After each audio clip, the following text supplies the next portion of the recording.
Imagine hearing someone scream outside your window. Your first reaction might be to freeze, then look around to see how others are responding. Often, the final reaction is to do nothing. This isn't necessarily because you're uncaring, it may be due to a psychological phenomenon known as the bystander effect. The bystander effect describes how people are less likely to help in an emergency when other people are present. The more witnesses there are, the less responsibility each individual feels to act. This idea gained attention after the 1964 murder of Kitty Genovese in New York. Although many details of the original story were later disputed, it inspired psychologists John Darley and Bibb Latané to study why people fail to intervene during emergencies.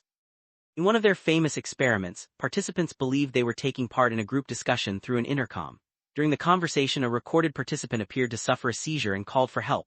When participants thought they were the only witness, 85% sought help quickly. When they believed several others were also listening, the response rate dropped dramatically. The emergency remained the same, only the number of perceived witnesses changed. Darley and Latané called this diffusion of responsibility.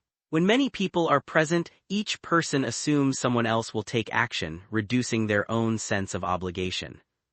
Another factor is pluralistic ignorance. In uncertain situations, people look to others for clues about how serious a situation is. If everyone appears calm, each person assumes there is no real danger. As a result, entire groups can misinterpret an emergency because everyone is waiting for someone else to react first. These behaviors have deep evolutionary roots. In small ancestral communities, observing the reactions of others was often a reliable survival strategy. People lived in close-knit groups where everyone knew each other, making personal responsibility clear. In modern cities filled with strangers, however, the same instincts can lead to inaction and anonymity. Research by psychologist Leonard Berkowitz found that people are more likely to help when they feel a connection to the person in need, even if the connection is minor. Shared identity reduces the diffusion of responsibility and increases personal involvement.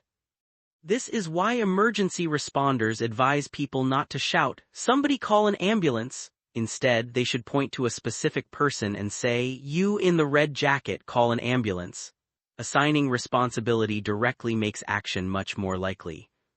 Importantly, people who fail to help are often not indifferent. Studies show they frequently feel anxious and conflicted. They are caught between the desire to help and the tendency to wait for social confirmation.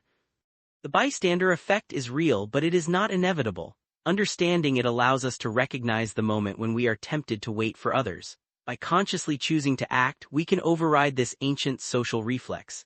The next time you witness someone in distress, remember, don't assume someone else will help, be the person who steps forward.